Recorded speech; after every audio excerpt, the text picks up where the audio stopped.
Hello, good morning, friends.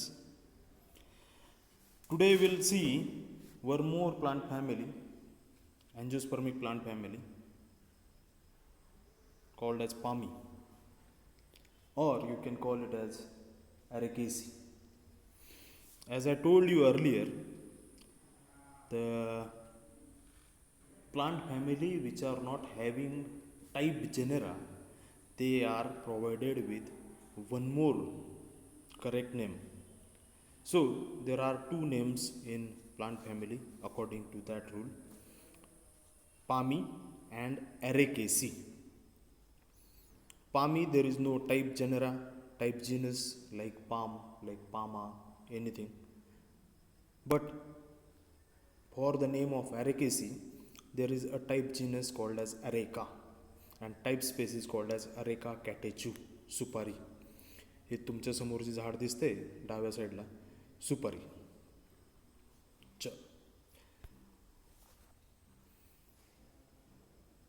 Palmy is such monocot family which possesses tree or shrubby or climbing habit. Otherwise, you will not able to see any tree habit in monocot. Palm is just exception for it. Palms are huge trees with largest inflorescence, with largest leaf, and many more interesting characters. First of all, we will see systematic position of palmy according to Bentham Hooker's classification system. It's a flowering plant, so it is included under division Phanerogams. Then class, it's a monocot. Keep in mind that palms are angiospermic plant. Many of us, they think that palms are some gymnosperms, or some of them think that palms are dicotyledon plants. But palms, they are monocotyledon plants of Phanerogams. They are flowering plant, angiosperm. Don't ever confuse with gymnosperm. तिथे cycas नावाचं एक झाड असते. Cycas, Jamia, सिडोजामिया, डायून, ही सगळ्यांची morphology ना ती palm सारखी दिसते. आणि सायकसला सॅगोपाम असं पण म्हटलं जातं, कॉमन नेम म्हणून सॅगोपाम असं म्हटलं जातं. म्हणून बरेच लोक सायकस सारखे पाम दिसतात म्हणून सायकस आणि पाम या दोन्हींनाही जिम्नोस्पर्म ठेवतात, जिम्नोस्पर्म म्हणून समजतात. तर cycas, they are entirely different plant group. Cycads, they are entirely different. They shows megasporophyll, microsporophyll, then naked ovule and all. पण पाममध्ये काय असते, जी सीड जी आहे पामची, म्हणजे आता नारळ लक्षात घ्या, नारळ एक पाम आहे, तर त्याच्यामध्ये काय, ते फ्रूट आहे ना, त्या फ्रूटला कवर करणारी वरती एक्टोकार्प आहे, त्यानंतर अशी फायब्रस मेझोकार्प आहे, म्हणजे आपण बाहेरनं स्मूथ असते ना स्किन, ती एक्टोकार्प आहे, मध्ये जे धागे धाग्यांचे असते ते मेझोकार्प आहे, आणि हार्ड जे आतमध्ये आहे ते एंडोकार्प आहे, स्टोनी अशी एंडोकार्प आहे. तर हे कोकस न्यूसिफेराचं जे म्हणजेच नारळाचं जे फ्रूट आहे त्याच्या आतमध्ये seed is enclosed in ovary, seed is enclosed in fruit. So it is angiospermic plant. Whereas in Cycas and all, Cycas, Zamia, Dione, Pseudozamia, etc. In these conditions, the ovules are naked. They don't possess any sort of covering on the seed. ठीक आहे. तर एक गोष्ट clear झाली तुम्हाला. Palms, they are angiospermic plant and they belongs to class Monocotyledon. पामचे म्हणजे नारळाचे तुम्ही दोन भाग केले तर दोन सेपरेट अशा एकसारख्या कवट्या होतात का, एकसारखे दोन द्विदल अशी वनस्पती दिसते का, दोन कॉटिलिडॉन दिसतात का, नाही. It is a single cotyledon. It is a single cotyledon, so it is a monocot plant. पामची पानं बघा, त्याच्यामध्ये रेटिक्युलेट व्हेनेशन दिसणार नाही, पॅरलल व्हेनेशन दिसतं. बरोबर, ठीक. सेरीज कॅलिसिनी. कॅलिसिनी सेरीज कॅलिसिनी म्हणजे काय? म्हणजे बेंथमेन हुकरने डायकॉटिलिडॉनमध्ये 3 सब क्लास केलेत. डायकॉटमध्ये 3 सब क्लास आहेत, पॉलीपेटॅली, गॅमोपेटॅली आणि अपेटॅली किंवा मोनोक्लायमॅडी. अपेटॅली, मोनोक्लायमॅडी एकच, असे 3 सब क्लास डायकॉटमध्ये केलेत. पण मोनोकॉटमध्ये ही never classified monocot into subclasses. He treated monocot as a distinct class, and under monocot he just placed series. 8 series आहेत मोनोकॉटमध्ये, म्हणजे कोरोनरी, इपिगायनी, ग्लुमिफेरी, कॅलिसिनी, कॉमेलिनी, अशा 8 वेगवेगळ्या सिरीज आहेत. तर त्यातली एक सिरीज आहे कॅलिसिनी. याच्यामध्ये शक्यतो फ्लावर्स आहेत ते युनिसेक्शुअल असतात, शक्यतो फ्लावर युनिसेक्शुअल असतात. Bisexual flowers are also there in Palmae and unisexual flowers are also there in Palmae. So flowers mostly they are unisexual, and perianth, that is calyx and corolla whorl, it looks like sepals only. Sepal सारखाच दिसणारा perianth असतो mostly. I am talking about mostly. And they are wind pollinated, म्हणजे हवेनंच pollinate होणारी ती family आहे, म्हणून याला म्हणतात series Calycinae. Then family Palmae. Bentham and Hooker they gave the name Pami. After them, the new name Araceae was introduced. Why he named family Pami? The literal meaning of word palm is your हाताचा तळवा, है ना. तुमच्या हाताचा तळवा आहे ना, याला म्हणायचं पाम. आणि याची पानं आहेत ना, ती हाताच्या तळव्यासारखी असतात, पामेटली कंपाऊंड असतात. म्हणजे there is a single point of attachment and on which several digits are arranged in your palm. Several digits are arranged on a single attachment point. तळव्याला वेगवेगळे डिजिट म्हणजे बोटं अटॅच झालेत ना, तसेच पाममध्ये पण काय होतं, लीफच्या एका बेसला पिट्युअलच्या वरती वेगवेगळे डिजिट म्हणजे लीफ लॅमेनाचे वेगवेगळे डिजिट अरेंज झालेले असतात, लिफलेट किंवा लीफ लोब्स अरेंज झालेले असतात पामेटली. बस पामेटली कंपाऊंड लीफ या गोष्टीवरती या फॅमिलीचं नाव पडलेलं आहे Palmae. It's one of the largest family comprising of 190 genera and 2350 species in Pami. बघा, most of them are tree, जास्तीत जास्त त्यांचे ट्री आहेत. काही श्रबी पण पाम असतात, असे याच्यात येणारे क्लम्पमध्ये येणारे किंवा एकाच ठिकाणी असे गॅदर्ड असे श्रब टाईप स्ट्रक्चर होणारे पण काही पाम असतात. काही क्लाइंबिंग पाम पण असतात, त्यांना रतन्स असं म्हटलं जातं. कॅलेमस नावाचं जिनस आहे, रतन्स असं म्हटलं जातं, ते क्लाइंब पण होतात. हर्बेशियस फॅमिलीमध्ये म्हणजे ज्याच्यात हर्ब आहेत अशा फॅमिलीमध्ये 2000-3000 स्पेसीज असणं हे साहजिक आहे, समजू शकतो. पण ट्री हॅबिट असणाऱ्या फॅमिलीमध्ये 2350 स्पेसीज म्हणजे you can come to know that framework of family, diversity of family and largeness of family. So it's a larger family. It is widespread throughout the tropics on both hemisphere. दक्षिण गोलार्ध, उत्तर गोलार्ध दोन्हीकडेही ती tropical रिजनमध्ये सापडते. काही temperate रिजनमध्ये पण सापडतात, काही पाम टेम्परेट रिजनला सापडतात, पण वॉर्मर कंडिशन्सला, नॉट कूलर कंडिशन. म्हणजे एकदम जिथं कंटिन्यू 24 तास आणि 12 महिने बर्फच राहतो अशा ठिकाणी काही पाम वाढत नाही. They are basically a tropical plants. ट्रॉपिक्समध्ये येणारी फॅमिली आहे ती. ट्रॉपिक्समधल्यासाठी त्यांनी इव्हॉल्युशन करून घेतलेलं आहे. तर इथे मी काही पाम्स दाखवलेत, त्यांचे इन्फ्लोरसन्स दाखवलेत, काही पाम्सचे फ्रूट दाखवलेत आणि पाम्सच्या का सीड्स पण दाखवल्यात. हं? हे पाम जे आहे याला म्हणायचं कॅरिओटा युरेन्स, म्हणजेच भेरली माड. भेरली माड, मराठीत भेरली माड म्हणतात आणि इंग्लिशमध्ये त्याला कॉमन नेम आहे फिश टेल पाम.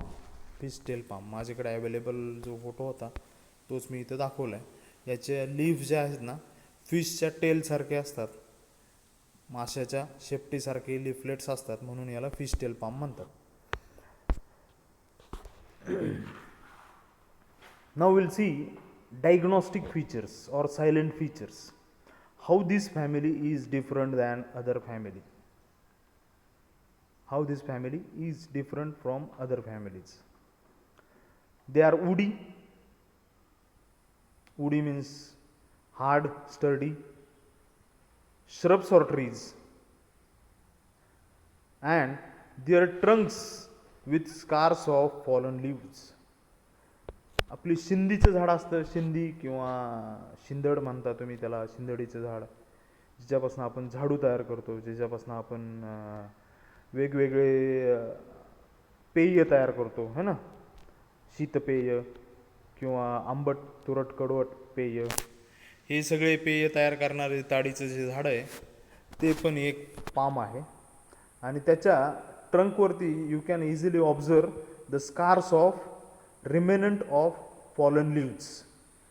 जे लिव्स खाली पडून गेलेत ना त्यांचा काहीतरी पार्ट त्याला तसाच चिटकून राहतो आणि त्याच्यावरती खुना खुना खुना अशा तयार होतात आणि trunk entirely get covered with protected with scars of fallen leaves. Leaves are large. पान आहेत ते एकदम मोठे असतात. नारळासारखं पान बघितलं की दुसरं कशाचं नाही. एक कोरिफा अम्ब्रॅक्युलिफेरा नावाचं एक पाम असतं, त्याला सेंच्युरी पाम असं म्हणतात, कोरिफा अम्ब्रॅक्युलिफेरा. तर हे सेंच्युरी पाम जे आहे ना it is there in Western Ghat somewhere. याना फॉरेस्ट म्हणून आहे ह्याच्यात कर्नाटकामध्ये, याना फॉरेस्ट. तर तिकडे हा सेंच्युरी पाम असतो, भला मोठा पाम असतो. त्याचं एक लीफ आहे ना ते 10x10 फूट किंवा त्यापेक्षाही जास्त, 10x15 फूट, 10x10 फुटाचं आपलं दुकान असतं किंवा घरातली एक खोली असते 10x10ची, एवढं मोठं लीफ असतं त्याचं. येतं लक्षात. So leaves are large in family Palmae. They are sometime fan shaped or pinnately compound. दोन टाईपचे लिव्ज असतात, त्याच्यावरतीच पाममध्ये 2 सब फॅमिली पण झालेल्या आहेत.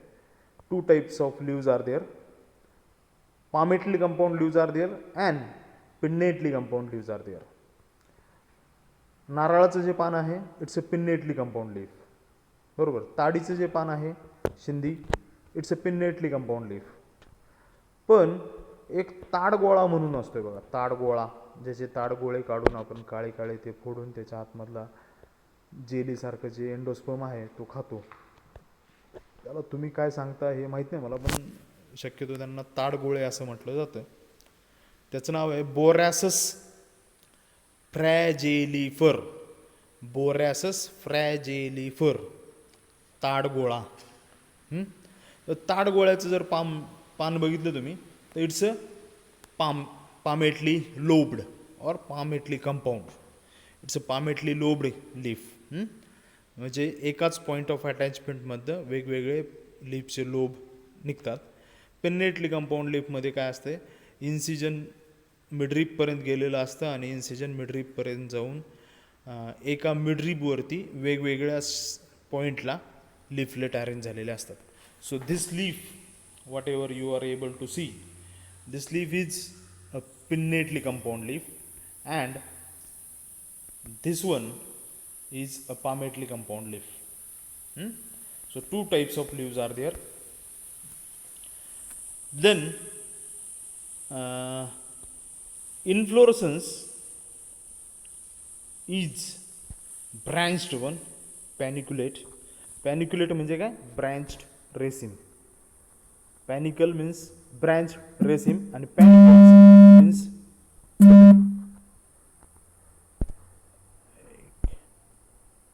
एक मिनिट.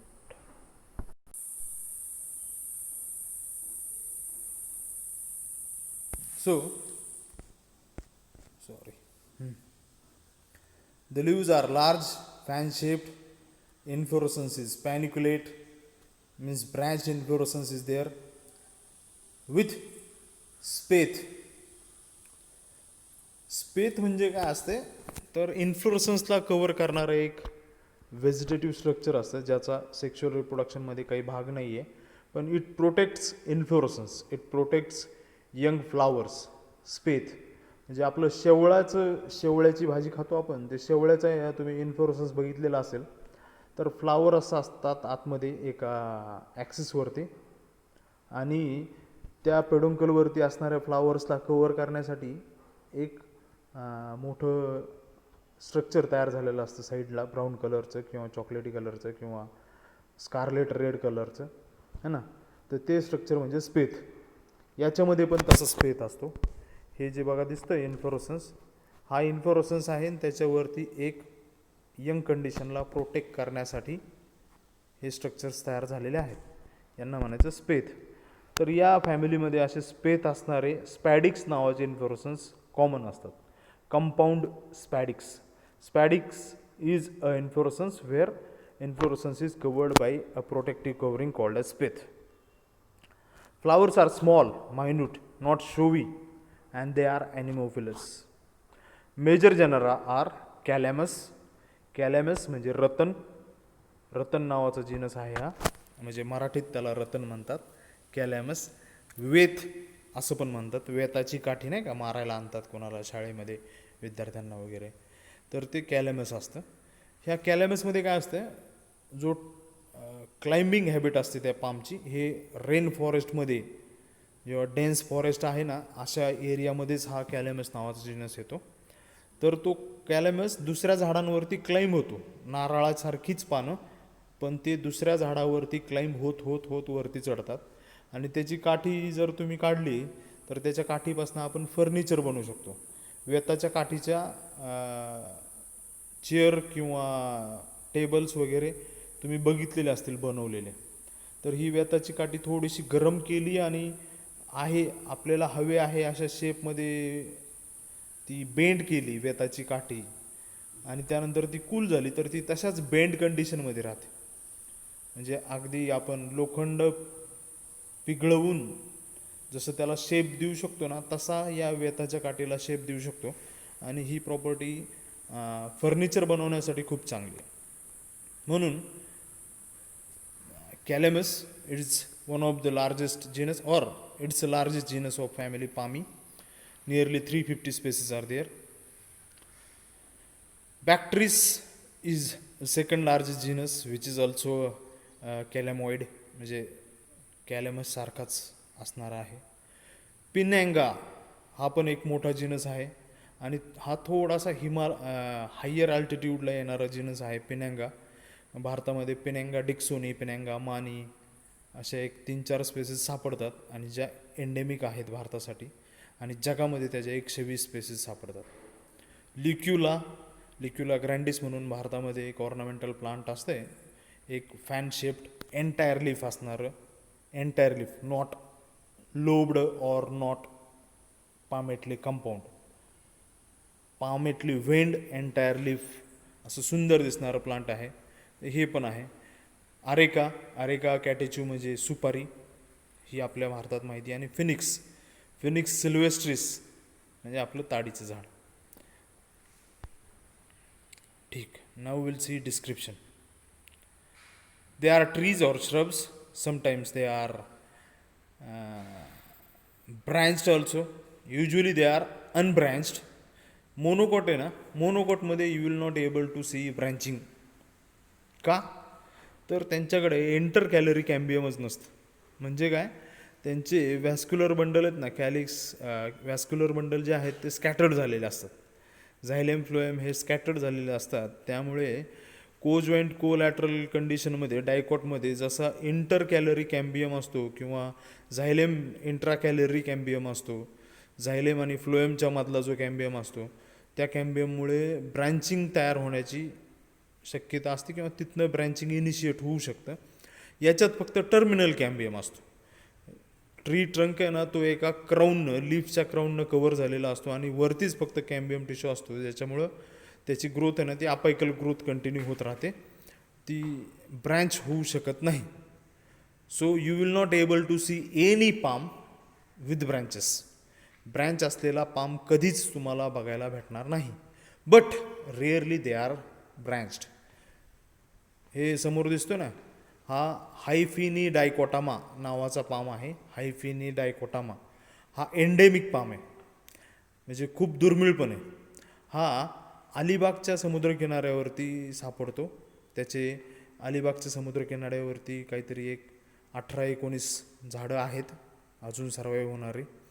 एक दीव दमन जे आहे, दमनला याची एक 500-600 झाडं वगैरे असतील किंवा त्यापेक्षा जास्त असतील. दमन आयलँडवरती, जे दमन एरियावरती खूप सारे याचे प्लांट्स आहेत. त्यानंतर गोव्यामध्ये याचे एक 10-12 प्लांट्स आहेत. अशा 3च लोकेशनला हे पाम सापडतं आणि ब्रँच्ड असणारं हे अतिशय दुर्मिळ पाम आहे. याच्यासोबत एक जिनस असतो अजून, नायपा फ्रुक्टिसन्स नावाचा.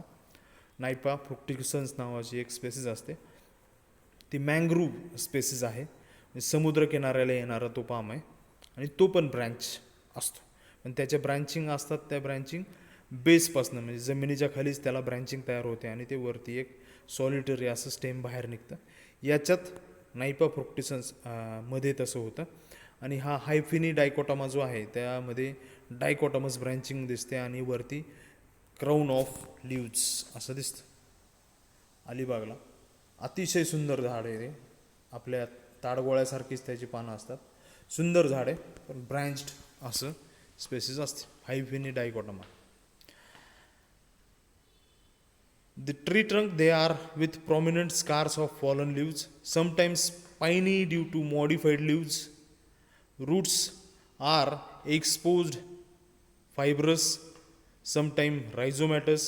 काही ठिकाणी रूट्स जे आहेत ते थोडेसे सोलन पण झालेले असतात. नायपा फ्रुक्टिसन्समध्ये रूट्स असतात ते रायझोमॅटस पण असतात. त्याच्या खालनं ब्रँच निघून तिथं दुसरं एक प्लांट तयार होतं, रायझोम टाईप पण त्याचे रूट्स असतात. कॅलॅमस नावाच्या जिनसमध्ये मॉडिफाईड लीव्ज असतात, जे काट्यांसारखे दिसतात. वेताची जर तुम्ही काठी बघितली, कॅलॅमस सर्च करून बघा गुगलला तुम्ही, तर entirely stem is covered with spines. Long pointed spines are there. ह्या स्पाइन्सनं काय होतं, त्याचं प्रोटेक्शन होतं. मॉडिफाईड लीफ असतात ते. Now will see leaves. Leaves they are always alternate, sometimes spirally arrange. Alternate असतात किंवा स्पायरली अरेंज असतात. Usually forming a terminal crown. Crown म्हणजे मुकुट. राणीच्या डोक्यावरती जो असतो त्याला म्हणायचं क्राऊन. मग हे लीफ जे असतात ना, लार्ज असतात आणि टर्मिनल पोझिशनलाच फक्त ते राहिलेले असतात. खालच्या ट्रंकवरचे लीफ सगळे पडून गेलेले असतात आणि पडून जाताना ते त्यांचे स्कार्स किंवा पार्ट, रिमेनंट पार्ट तसेच ठेवतात. They are petiolate. Petiole often flap like or sometime long. त्याला म्हणायचं फ्लॅप लाईक जो पिट्यूल असतो ना, त्याला म्हणायचं हॅस्टुला. हॅस्टुला आपल्याला काही गरजेच नाही लक्षात ठेवणं एवढं. दे आर पिन्नेटली कंपाऊंड, म्हणजे feather like palms. They are palmately compounds called as fan like palms. बरोबर. Sometime pinnately or twice pinnately compound leaves are also observed. Then they are plicate, means folded like फॅनसारखे fold झालेले असतात. Sometime leaf blade is entire, म्हणजे पान जे असतं ते entire असतं, त्यामध्ये कंपाऊंड स्ट्रक्चर किंवा इन्सिजन झालेलं नसतं. त्याचं नाव आहे Licuala grandis. Leaves are sometime very large, sometime they are over 20 meters. Raphia नावाचं प्लांट आहे, राफिया फेनिफेरा. हे लार्जेस्ट लीफ आहे अँजिओस्पर्मिक प्लांटमधलं. 20 मीटरपेक्षा लांब असं लीफ असतं.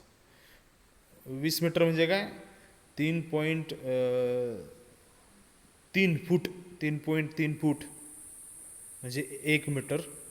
आणि ह्याचे 20 म्हणजे 60 फुटाचं लीफ असते. 60 फूट, त्या ट्रंकपासनं 60 फूट त्याचं टर्मिनल पोझिशन असते. Got it. म्हणजे त्यात पिटिओल पण आला आणि वरचं लिप ब्लेड पण आलं. एवढे large giant leaves are observed in family palm. Inflorescence. Inflorescence is axillary or terminally, often covered with spadix नावाचा इन्फ्लोरसन्स असतो. Repeatedly branched, that is panicle inflorescence असतो कॅलेमसमध्ये, आणि बऱ्याचशा पाममध्ये पॅनिकल नावाचा इन्फ्लोरसन्स असतो, म्हणजे ब्रँच्ड रेसिम. ऑलमोस्ट स्पिकेट, जे जवळपास एकदम असे मायन्यूट फ्लावर्स असतात, निग्लेक्ट होण्यासारखे फ्लावर्स असतात, आणि तो कवर झालेला असतो लीफमध्ये आणि त्या स्पेथमध्ये. Now will see flowers. Flowers are bisexual in Licuala, Livistona. लिव्हिस्टोनायमध्ये आणि लिक्युलामध्ये they bisexual flowers are there. Unisexual flowers are there on same plant like Reinhardtia, Reinhardtia नावाच्या जीनसमध्ये unisexual flowers on same plants. Or they are dioecious plant, म्हणजे रेनहॅडशियामध्ये पण युनिसेक्शुअल असतं, आणि कोकोनटमध्ये पण, म्हणजे कोकस न्युसिफेरा कोकोनट, याच्यामध्ये पण unisexual flowers are there, but on same plants. Same प्लांटवरती दोन्ही टाईपचे फ्लावर्स असतात. So monoecious species are also there and dioecious species are also there. आपलं जे ताडगोळा असतो ना, बोरॅसस फ्रॅजिलिफर, याच्यामध्ये काय होतं, मेल प्लांट वेगळं असते, फिमेल प्लांट वेगळं असते. म्हणजे काही झाडांना ते ताडगोळे येतात, बाकीच्या झाडांना ताडगोळे येतातच असं नाही.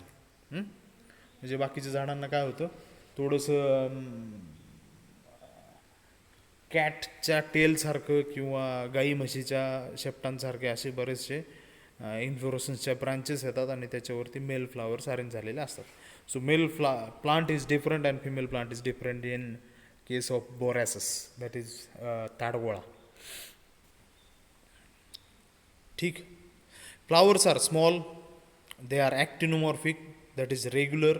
You can cut flower into 2 equal half in any plane. Actinomorphic flowers are there. Usually they are sessile. नारळाला थोडासा लीफच्या बेसला थोडासा तरी पेडंकल किंवा पेडिसेल असतो, पण बरेचसे जे पाम आहेत त्यांच्यामध्ये फ्लावर्स आर ससाईल. पाम नारळामध्ये पण तसं ससाईल फ्लावर्स असल्यासारखं आहे. इन्फ्लोरसन्सला एकदम जोडून असं ते पाम असते की नारळ असतो. ठीक. They are usually sessile. Then trimerous, as it is monocot, trimerous flower is there. So 3 sepals will be there, 3 petals will be there. म्हणजे इन्नर पेरियांत, इन्नर टेपल्स 3 असतील, आउटर टेपल्स 3 असतील. बरोबर. ठीक. Trimerous flowers are there, it is monocot. Often with bracteoles, connate below the flowers, bracteoles पण present असतात. Perianth differentiated into sepals and petals, sometime vestigial, म्हणजे sometimes ते पडून गेलेले असतात किंवा ज्यांचा काहीही रोल नसलेले असे सेपल आणि पेटल असतात. For example Nypa fruticans. Sepals 3 free in Arenga नावाच्या जीनसमध्ये 3 सेपल्स असतात, फ्री असतात. Sometime they are connate. Didymosperma नावाच्या पाममध्ये सेपल्स आहेत ते एकमेकाला चिटकलेले म्हणजे कोनेट असतात. Usually imbricate. Petals are 3 free or connate, usually valvate in male flower and imbricate in female flower.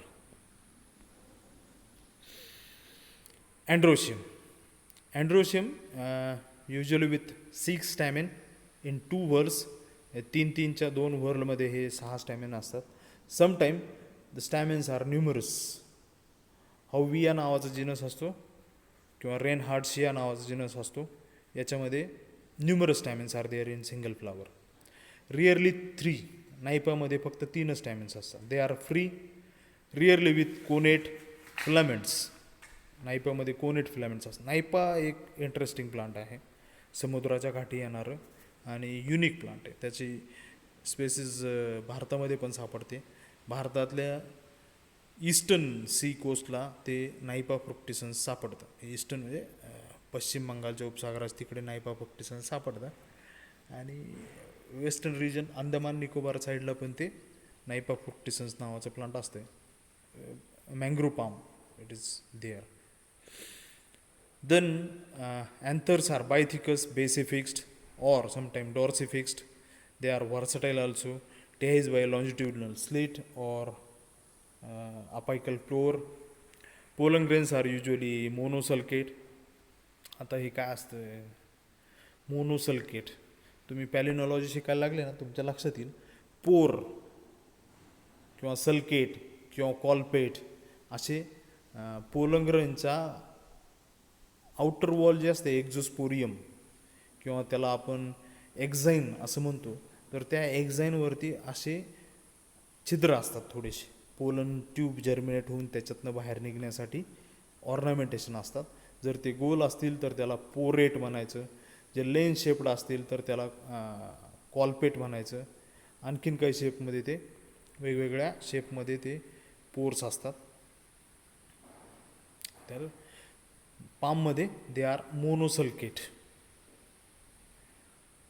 Smooth or echinate. Pollens are sometimes smooth or sometime with spine like structures. त्या pollen ग्रेनवरती छोटे छोटे spine like structures असतात.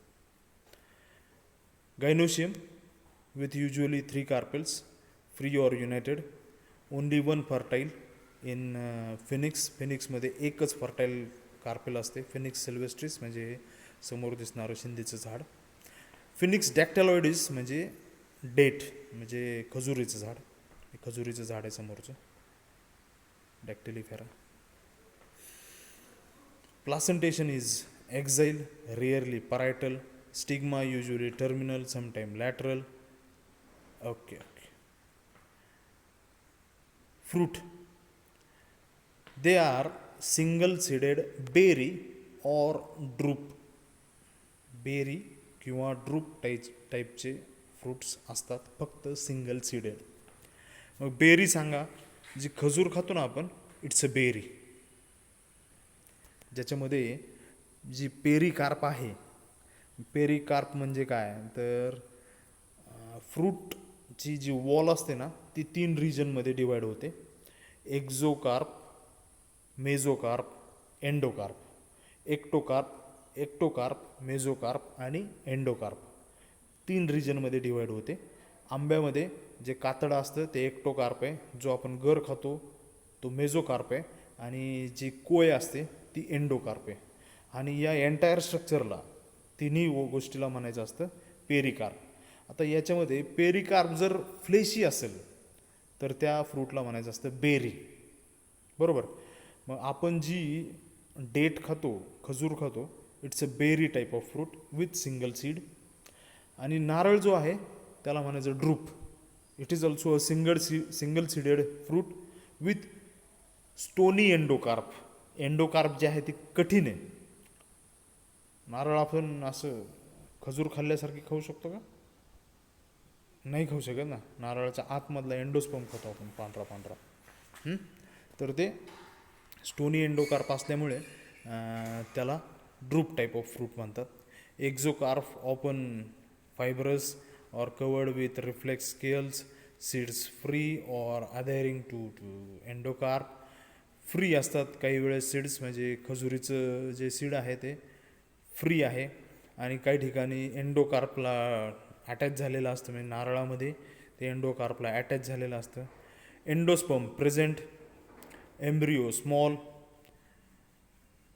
Largest seed in angiospermic plant is of double coconut. Lodoicea maldivica नावाचं मालदीव्ज आयलँडवरती असणारं एक Maldives आयलँडचं endemic असं एक पाम आहे. ते नारळाच्या डबल साईज, म्हणजे 2 नारळं एकमेकाला चिटकलेली आहेत अशा टाईपचं त्याचं फ्रूट असतं. त्याला म्हणायचं लोडोशिया मालदेविका. हं? ही लार्जेस्ट सीड आहे एन्जिओस्पर्मिक प्लांटमधली. लार्जेस्ट लीफ पण मी सांगितलं तुम्हाला एन्जिओस्पर्मिक प्लांटमधलं. ठीक. एंडोस्पर्म प्रेझेंट ही एक सांगायची गोष्ट आहे बा तुम्हाला. एंडोस्पर्म प्रेझेंट म्हणजे काय? तर ज्यावेळेस फर्टिलायझेशन होतं अँजिओस्पर्मिक प्लांटमध्ये, त्यावेळेस अँजिओस्पर्ममध्ये डबल फर्टिलायझेशन होतं. डबल फर्टिलायझेशन होतं म्हणजे एक सेलला एक स्पर्म न्यूक्लियस जाऊन अटॅच होतो आणि दुसरा स्पर्म न्यूक्लियस जो आहे, मेल गॅमेट जो आहे, तो मध्ये 2 न्यूक्लिय असतात, त्यांना म्हणतो आपण सेकंडरी न्यूक्लियस किंवा पोलर न्यूक्लियस. त्या पोलर न्यूक्लियसला एक न्यूक्लियस जाऊन अटॅच होतो आणि एक ट्रिप्लॉइड स्ट्रक्चर तयार होतं. ते ट्रिप्लॉइड स्ट्रक्चर जे आहे ना, it is responsible for the production of endosperm. तर काही ठिकाणी काय होतं, तो ट्रिप्लॉइड न्यूक्लियस म्हणजे 3 न्यूक्लियस एकत्र आलेत ना, ते 3 न्यूक्लियस आहेत ना, ते कंटिन्युअसली डिवाईड होतात, भरपूर सारे न्यूक्लियस तयार करतात आणि फ्री न्यूक्लियसचं सगळं एन्व्हायरमेंट तयार होतं. नारळामध्ये ज्यावेळेस नारळ कवळं असतं ना, त्यावेळेस सगळे असं ट्रिप्लॉइड न्यूक्लियस असतात आणि ते कंटिन्युअसली डिवाईड होत असतात. कवळ्या नारळामध्ये जे पाणी आहे ना, ते पाणी आहे ते म्हणजे फ्री न्यूक्लियस असतात सगळे एंडोस्पर्मचे. हळूहळू काय होतात, ते फ्री न्यूक्लियस त्या नारळाच्या पेरीफेरीला जातात आणि ते तिथं चिटकून बसतात आणि चिटकून बसून ते फ्री न्यूक्लियस त्यांच्या भोवती सेल वॉल तयार करायला सुरुवात करतात. सेल्युलर स्ट्रक्चर फॉर्म करतात ते आणि त्याच्यामुळे त्या नारळाच्या पाण्यापासनं ते पांढऱ्या कलरचं खोबरं तयार होतं आणि त्याच्यामध्ये एक छोटासा एम्ब्रिओ कुठेतरी दडलेला असतो त्या एंडोस्पर्ममध्येच. त्या खोबऱ्यामध्ये तो एम्ब्रिओ दडलेला असतो. तुम्ही बघितलेला असेल नारळाचा कोंब. So large endosperm is there with small embryo. Now we'll see economic importance of family Palmi. Palmi ही आहे ना, it has great economic importance. म्हणजे सगळ्यात जास्त इकॉनॉमिक इम्पॉर्टंट फॅमिली जर तुम्ही मला विचाराल तर it's it's it's a grass family. Grass फॅमिलीनंतर सगळ्यात जास्त जर इकॉनॉमिकली इम्पॉर्टंट फॅमिली असेल तर ती आहे पामची. Most of them are ornamental. Cocos nucifera, coconut palm, you know that, म्हणजे सगळं काही त्याला कल्पतरू असं म्हटलं जातं. त्याच्या प्रत्येक गोष्टी ज्या आहेत त्या वापरल्या जातात. म्हणजे रूट्स वापरले जातात, स्टेम वापरले जातात, लिव्ज वापरले जातात, वरचं कवरिंग वापरलं जातं, खालचं फ्रूट वापरलं जातं, सीड वापरली जाते. अगदी करवंटीसुद्धा तेल साठवायला किंवा दिवा करायला वापरली जाते. तर ते कल्पतरू आहे. आपल्या इकडे जसं मोहाचं झाड कल्पतरू मानलं जातं, तसंच जगभरात कोकोनट म्हणजेच कोकस न्यूसिफेरा हे कल्पतरू वापर म्हणून जातं. त्यानंतर तेल काढण्यासाठी बरेचसे पाम वापरले जातात. आयलेक्स ग्वायनेन्सिस म्हणजे आफ्रिकन ऑइल पाम.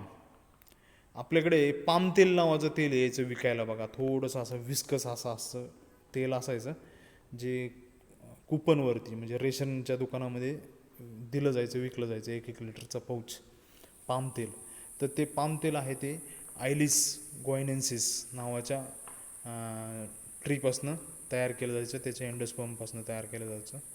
त्यानंतर सॅगो म्हणजेच साबुदाणा, हा पण बऱ्याचशा पामपासून तयार केला जातो.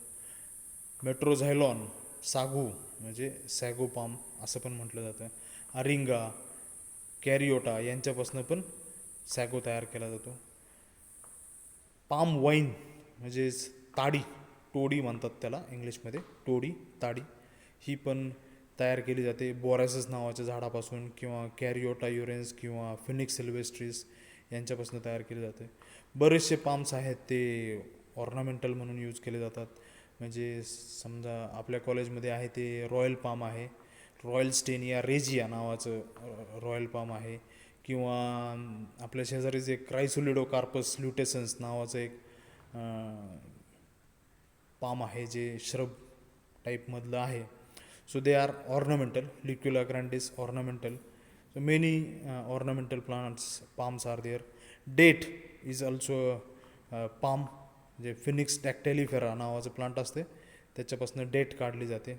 Waxes are obtained from Carpentaria नावाच्या पामपासून वॅक्सेस काढले जातात.